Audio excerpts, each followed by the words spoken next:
like money, motherfucker? Money be green. Money feel like money. That shit look green to you? Only the audio audience knows what I just did there. Exactly. People watching this, they have no idea, so it's fine. That's because we're about to talk about the betting portion of the biggest fight this week, possibly, and it could be argued as being the fight of the year candidate. I think it will possibly be, to be honest with you. Naoya Inoue is a minus 400 straight up on the money line. Cool Boy Steph, Stephen Fulton is a plus 280 straight up on the money line.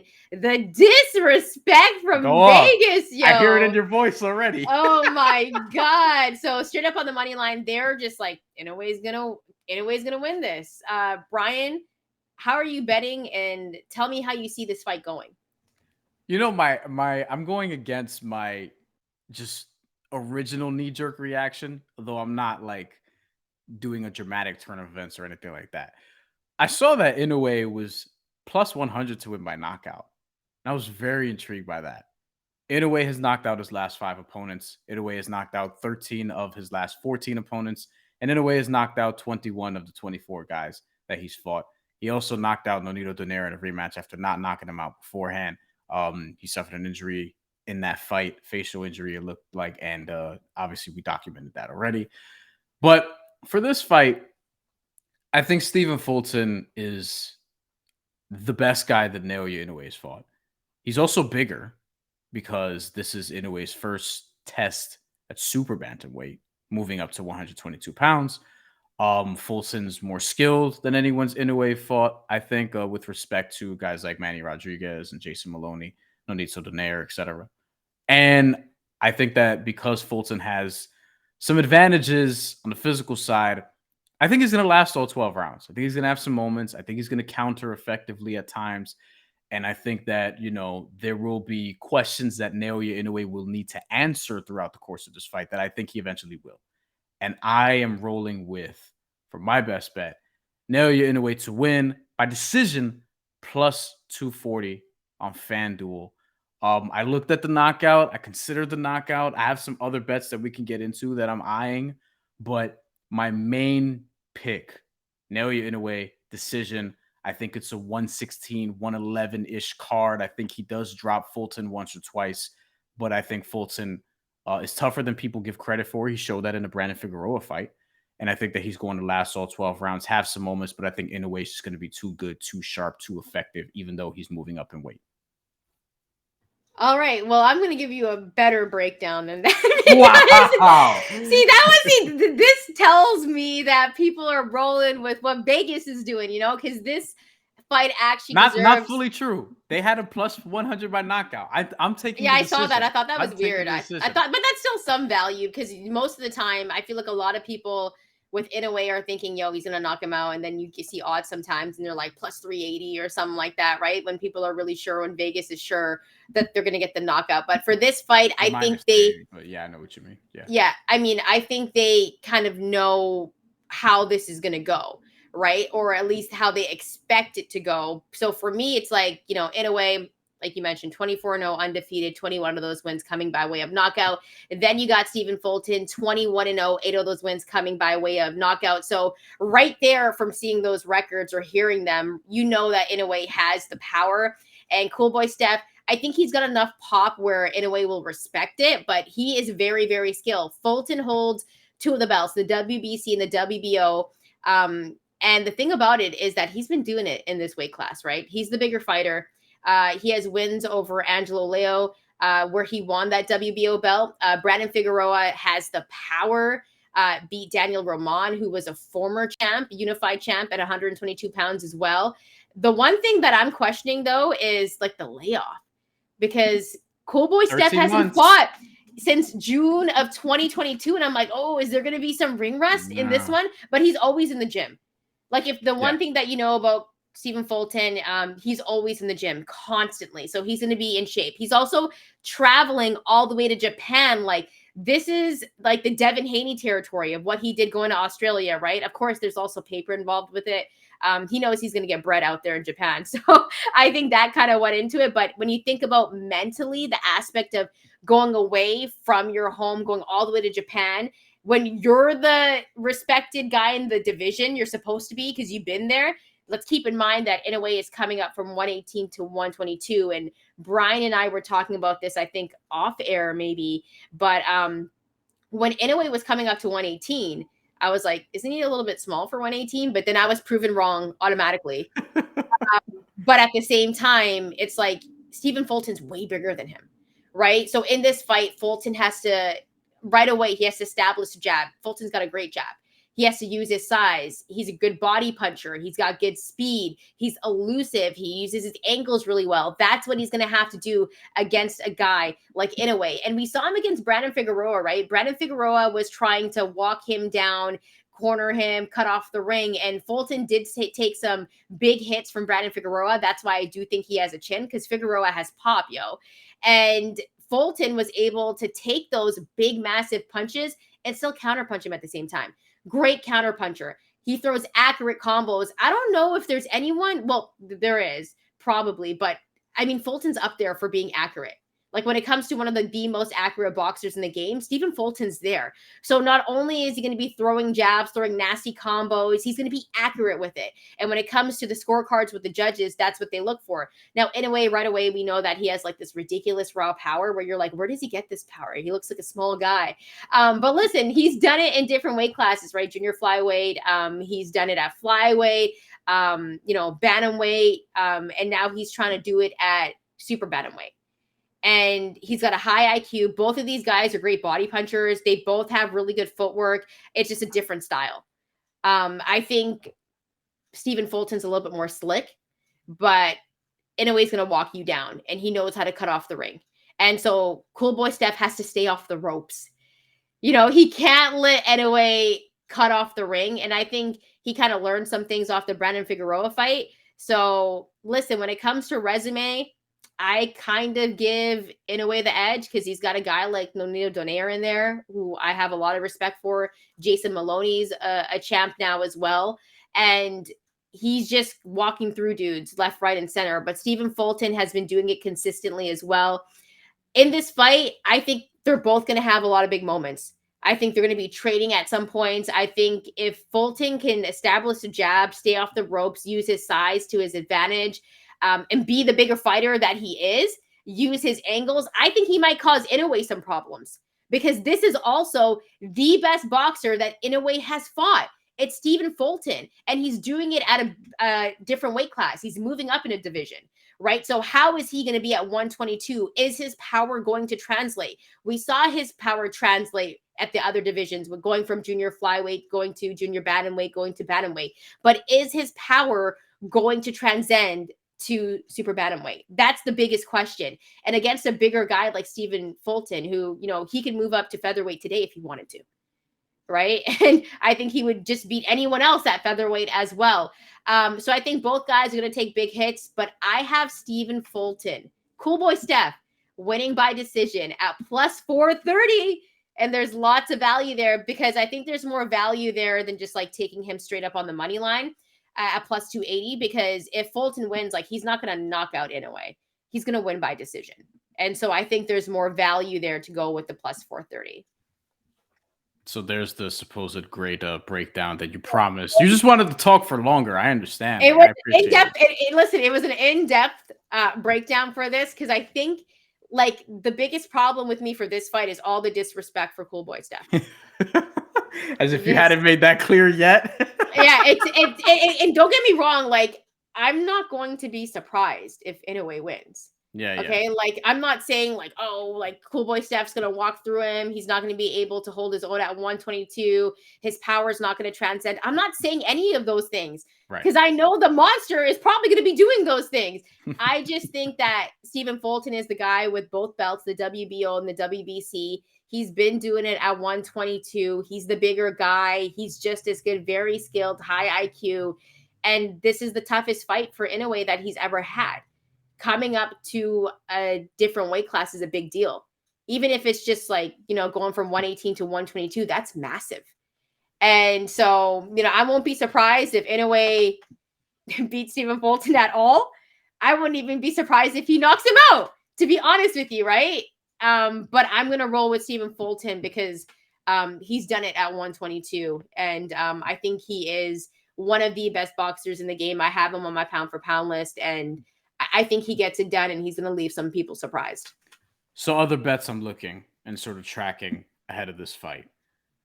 Inoue to win by knockout at plus 100 is still something that like I'd look at, but I think that if he's going to win this fight by knockout, I think it's going to be late. So I would actually go round 7 through 12, group round betting. I think that Stephen Fulton will at least last that long. And 7 to 12, you're getting that at almost the same number you'd get Inoue on points, which is my main pick for this. That's plus 200 right now on FanDuel. DraftKings probably will have it at a similar number. I'm not even sure that that's out yet, right? And then with the Stephen Fulton potentially to be knocked down in this fight, because I do have Naoya Inoue winning by decision, but I do have him potentially knocking down Stephen Fulton. I think he's going to drop him at least one time. That's minus 112, so about even money there on FanDuel for Stephen Fulton to be knocked down. And I agree that if Stephen Fulton wins this fight, it will be by decision. Probably a hedge worth your time. Stephen Fulton plus 430 to win on points. I don't think he's going to knock out. I don't think he's going to knock out Naoya Inoue in this fight. He's plus 1,000 to do that. I think Stephen Fulton is going to, potentially counterpunch him to death if he's going to win this fight. I think it's going to be more of an elusive performance. This fight actually stylistically, and this doesn't help your case in terms of picking Stephen Fulton to win, but I was trying to think of historical comparisons for this bout, and stylistically, it kind of reminds me of Manny Pacquiao versus Timothy Bradley to some extent. And Chantelle's rolling her eyes right now. Listen, I love Timothy Bradley. Okay, I'm one of the actual bigger Timothy Bradley fans that there's been in terms of like somebody who admired what he gave to boxing, his career, even his fighting style. I appreciated because people just overlooked him at every turn, and all he did was win, except for when he fought Manny Pacquiao a couple different times. The first so one. I'm gonna unmute my mic because there's a garbage truck outside, and this is trash. Everything that you just said, that's a terrible comparison. Don't get me wrong, I love Timothy Bradley. I'm a fan of his. Can I finish? Can I finish? No, why that was trash. The garbage sense? trash. I got muted because the garbage truck was outside. You could hear it backing up like beep, beep, beep. But what you were saying was trash, so we could take it in the trash and mute myself now. Stephen Fulton was a similarly look. Tim Bradley is a Hall of Famer. I don't know why people act like he was ass as a welterweight. But no, I'm not saying that. I'm just saying. Champion. But that's the whole point that I'm trying to make is that Tim Bradley did his thing, but the way that he's viewed, it's not what it should be, right? So when you say that fight like Timothy Bradley and Manny Pacquiao, like I go back to that fight and I'm like, no, that's not what this fight is going to be like. That's not what this fight is going to be like. We'll see. Yeah, we will see. We will see. All right. I rewatched Bradley Pacquiao 1, and all I'm gonna say is I want to watch it again and rescore it because I probably scored it a little bit differently the second time than the first time. But Timothy Bradley, similar height, reach advantage over Manny Pacquiao that Stephen Fulton has against Naoya Inoue. Manny Pacquiao, to that point, he hadn't totally been knocking everyone out like he was in the lighter weight classes, but was somebody else who moved up gradually to welterweight. So the power didn't necessarily translate all the way and started beating people by decision around this point of his career. Like its last 10, 12, whatever victories were pretty much all on points at this point, but still was a devastating puncher for obvious reasons. And I think stylistically, it's a boxer versus puncher type of thing. So it's there for me in terms of that. And I was somebody who loved all three of those fights. And I think that Naoya Inoue, though, he's probably pound for pound number 1, number 2, number 3. Like he's up there. And I think he's going to pick apart Stephen Fulton and win this fight decisively. Not in a 12-0 blowout or whatever, because I think Stephen Fulton is going to win some rounds. But I think this is going to be close, man. I think this is going to be like a 7-5 round type of fight. Like I said 116, 111. That's 8-4 still with a knockout. I gotta give him one more, man. I gotta give him one more. No, I don't think you're hair splitting with me for fun. Like what? No, I don't think so. That's disrespect. Just saying like 8-4. Like, what are you talking about? What are you gonna do? You What know are we what? gonna do on the show if Naoya Inoue blows out Stephen Fulton the way he did Emmanuel Rodriguez? Then I'll just shut the hell up and say I was wrong. Like, I don't care. I know it's Inoue. I know what I'm saying, right? I know how good he You know how is. hard it is to have a nickname as generic as fuck as the Monster and actually live up to and exceed the expectations of what that nickname provides? Do you know how cool you have to be to call yourself Cool Boy Steph and be cool? Okay? You know how cool you gotta be to call yourself Cool Boy Steph and be cool? You gotta be hella cool, okay? You can't just give your name, like, I can't be Cool Girl Shan, okay? I'd be a geek, okay? I would be a dork if I did something like that, but Stephen Fulton, he's got that. So all I'm saying is, by the way, tie for the nicknames then. But all I'm trying to say is that I think people are just they're not respecting Stephen Fulton and what he's done in this division and what he's done, because time after time we're talking. I know how good Inoue is. So like I said, if Inoue ends up winning this fight and like say he wins every round, first off, that's not going to happen. But let's just say he does. I don't think he's going to win. There's no way. Cool Boy Steph is way too skilled. He's way too skilled to let that happen. But if it does, I'll eat it. Like I don't care. Like, I know how good he is. I'm just going the other way because I do think Cool Boy Steph is like one of the elite boxers right now, and he just might not be as popular. Like, this is a fight for the nerds, right? So I know you nerd fans right now, nerd boxing fans, are going to love this fight. Let us know who you're rocking with.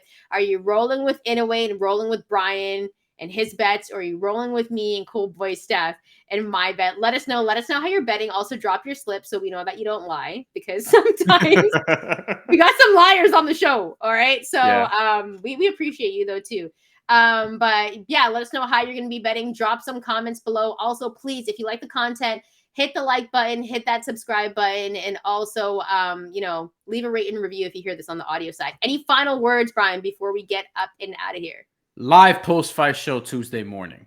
After this fight, we are going to be live for maybe about 30 minutes or so. So come through, have fun, drop comments, questions. We'll talk about the fight. We'll talk about who did what and what's next. And stay tuned also to the channel because we have Errol Spence, Terrence Crawford coverage coming all week long. Very busy week here. Obviously, we've been posting less because we knew this was coming, and we wanted to sort of recharge our batteries. So you'll be hearing a lot from us over the next, we'll call it week and a half or so.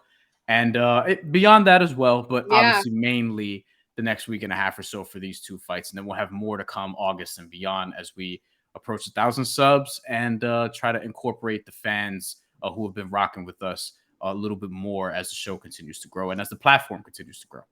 All right, before we get out of here, actually, since we are going to be doing that live show after Inoue Fulton, can't wait, by the way. It's going to be hella early here on the West Coast, 5 a.m. But it's still going to be kind of early there for you because I know you get up like around that time, kind of. Yeah, I get up like 8. What are you going to, like, are you a coffee tea guy or are you now a maple syrup guy?